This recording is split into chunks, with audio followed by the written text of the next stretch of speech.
Halo Sobat Investor, kembali lagi berjumpa pada program The Editorial yang akan membahas tajuk utama pemberitaan yang tersaji di idxchannel.com dan IDX Channel TV bersama saya, M. Faizal, redaktur pelaksana idxchannel.com. 1 tahun pemerintahan Presiden Prabowo Subianto telah menorehkan berbagai capaian dan tantangan signifikan di bidang ekonomi. Di tengah ketidakpastian global yang dipicu oleh konflik geopolitik, perlambatan ekonomi di negara-negara maju seperti Amerika Serikat dan Eropa, serta fluktuasi harga komoditas dunia, pemerintah Indonesia berupaya menjaga stabilitas dan pertumbuhan. Melalui Menteri Koordinator Bidang Perekonomian Airlangga Hartarto, pemerintah mengklaim perekonomian nasional tetap tumbuh solid. Klaim ini didasarkan pada data resmi yang menunjukkan ketahanan Indonesia dalam menghadapi guncangan eksternal, sekaligus melanjutkan momentum pemulihan pasca pandemi COVID-19. Salah satu capaian utama adalah pertumbuhan ekonomi nasional yang terjaga di atas 5%. Pada kuartal kedua 2025, realisasi pertumbuhan mencapai 5,12%, menjadikan Indonesia sebagai salah satu negara dengan performa tertinggi di antara anggota G20. Angka ini tidak hanya mencerminkan keberhasilan kebijakan stimulus fiskal dan moneter, tetapi juga kontribusi dari sektor-sektor strategis seperti infrastruktur dan ekspor komoditas. Sebut saja program infrastruktur prioritas seperti pembangunan Ibu Kota Nusantara atau IKN, dan proyek kereta cepat terus berlanjut, meskipun dengan penyesuaian anggaran. Klaim ini menjadi sinyal penting bagi investor asing yang melihat Indonesia sebagai destinasi yang aman di tengah gejolak global, termasuk perdagangan Amerika Serikat dan Cina, dan kenaikan suku bunga oleh Bank Sentral Dunia. Selain itu, stabilitas nilai tukar rupiah terhadap dolar Amerika Serikat relatif terjaga, berkat intervensi Bank Indonesia yang proaktif, sehingga inflasi inti tetap terkendali di bawah 3%. Namun, di balik optimisme resmi pemerintah, sejumlah indikator makroekonomi dan sektor real menunjukkan dinamika yang lebih kompleks dan menantang. Beberapa ekonomi independen, termasuk dari lembaga seperti Institute for Development of Economics and Finance atau INDEF, dan Center for Strategic and International Studies, CSIS, menilai bahwa capaian pertumbuhan tersebut belum sepenuhnya mencerminkan kondisi fundamental ekonomi yang sesungguhnya. Ada kekhawatiran bahwa angka-angka agregat ini didorong oleh faktor sementara, seperti belanja pemerintah dan ekspor komoditas. Sementara basis domestik mulai menunjukkan pelemahan. Pertumbuhan produk domestik bruto atau PDB pada kuartal 1 2025 misalnya hanya mencapai 4,87%, yang tergolong rendah dibandingkan tren historis. Biasanya, periode Ramadan dan Lebaran mendorong konsumsi rumah tangga secara signifikan melalui peningkatan belanja makanan, pakaian, dan transportasi. Namun tahun ini, daya dorong tersebut melemah akibat kenaikan harga bahan pokok dan ketidakpastian pendapatan masyarakat.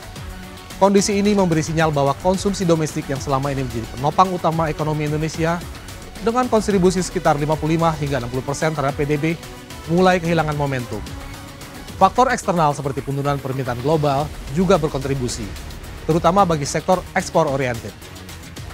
Kinerja sektor industri manufaktur yang menjadi tulang punggung penciptaan lapangan kerja dan kontributor terbesar kedua terhadap PDB setelah konsumsi juga kurang menunjukkan performa yang menggembirakan. Purchasing Manager Index atau PMI industri manufaktur sempat turun tajam hingga 46,7 poin pada April 2025. Ini adalah level terendah sejak masa pandemi COVID-19.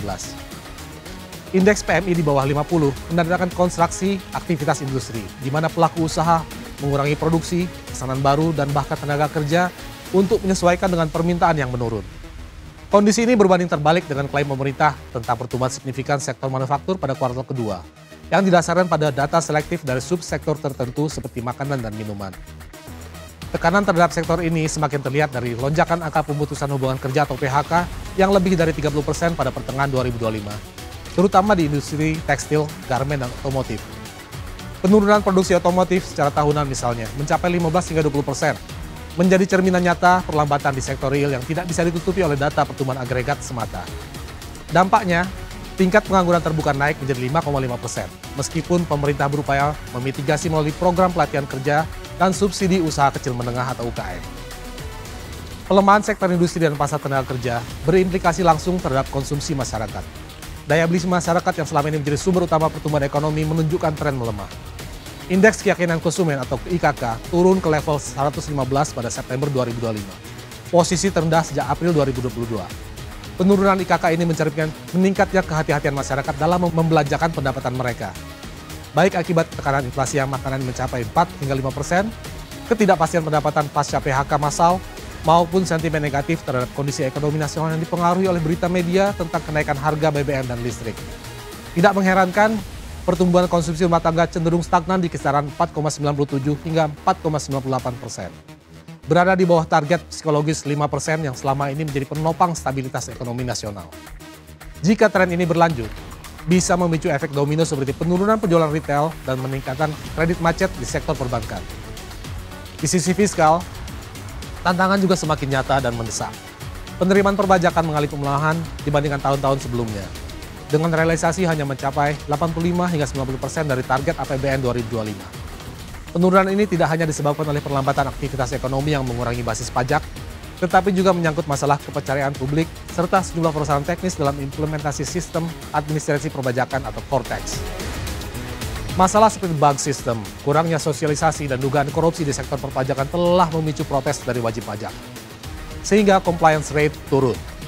Ketika penerimaan negara terganggu, sementara belanja negara meningkat tajam seiring berjalannya berbagai program baru seperti MBG untuk anak sekolah dan proyek prioritas lainnya seperti bendungan dan jalan tol, maka tekanan terhadap anggaran pendapatan dan belanja negara atau APBN makin membesar. Defisit anggaran pun melebar hingga mendekati 3% dari PDB. Meningkatkan risiko pembiayaan fiskal jangka menengah jika tidak diimbangi dengan peningkatan kualitas belanja dan optimalisasi pendapatan negara melalui reformasi pajak yang progresif. Kondisi ini menggambarkan adanya perbedaan perspektif antara narasi resmi pemerintah dan pembacaan terhadap indikator-indikator ekonomi yang lebih mendasar. Di satu sisi, klaim pertumbuhan ekonomi di atas 5% menjadi modal penting untuk menjaga kepercayaan investor dan mitra internasional, seperti dalam negosiasi perdagangan dengan Uni Eropa atau ASEAN. Namun di sisi lain, jika basis pertumbuhan tersebut tidak ditopang oleh peningkatan daya beli, ekspansi industri dan stabilitas fiskal yang kuat, maka keberlanjutan pertumbuhan menjadi tanda tanya besar. Pertumbuhan ekonomi yang hanya ditopang oleh faktor musiman seperti lebaran, belanja pemerintah yang ekspansif, atau aktivitas sektor tertentu seperti pertambangan, tidak akan cukup untuk menjamin ketahanan ekonomi nasional dalam jangka panjang, terutama menghadapi risiko seperti resesi global atau perubahan iklim yang mempengaruhi sektor pertanian. Tantangan pemerintah ke depan adalah memastikan bahwa momentum pertumbuhan ini tidak semata bersifat nominal, melainkan berdiri di atas fondasi ekonomi yang kokoh, penguatan sektor industri melalui insentif investasi, perluasan basis pajak dengan menyasar ekonomi digital dan aset kripto, peningkatan produktivitas tenaga kerja via pendidikan vokasi, serta reformasi birokrasi fiskal menjadi agenda strategis yang tidak bisa ditunda. Di saat yang sama, pemerintah perlu menjaga stabilitas daya beli masyarakat melalui kebijakan pengendalian inflasi yang kredibel, seperti subsidi tepat sasaran untuk bahan pokok dan program perlindungan sosial yang efektif seperti Kartu Indonesia Sehat atau bantuan langsung tunai atau BLT yang ditingkatkan. Dengan demikian, konsumsi rumah tangga dapat kembali menjadi motor utama pertumbuhan, sambil mendorong inklusivitas ekonomi bagi masyarakat kelas menengah bawah. Dalam 1 tahun pertama kepemimpinan Presiden Prabowo, perekonomian Indonesia memang menunjukkan ketahanan relatif di tengah tekanan global. Dengan capaian seperti pertumbuhan PDB yang kompetitif dan stabilitas makro. Namun di balik angka-angka makro yang impresif, tersimpan pekerjaan rumah yang besar untuk memperkuat fondasi ekonomi nasional. Jika tidak ditangani dengan menyeluruh, ketidakseimbangan antara klaim pertumbuhan dan kenyataan di lapangan dapat menjadi sumber tekanan baru bagi stabilitas ekonomi Indonesia ke depan, berpotensi memicu ketidakpuasan sosial dan volatilitas pasar. Pemerintah diharapkan lebih transparan dalam data dan kebijakan untuk membangun kepercayaan publik yang lebih kuat. Demikian program The Editorial kali ini. Saya M. Faizal pamit undur diri. Pantau terus berita ekonomi, bisnis, dan pasar modal hanya di IDX Channel TV, idxchannel.com, dan media sosial IDX Channel. Sampai jumpa.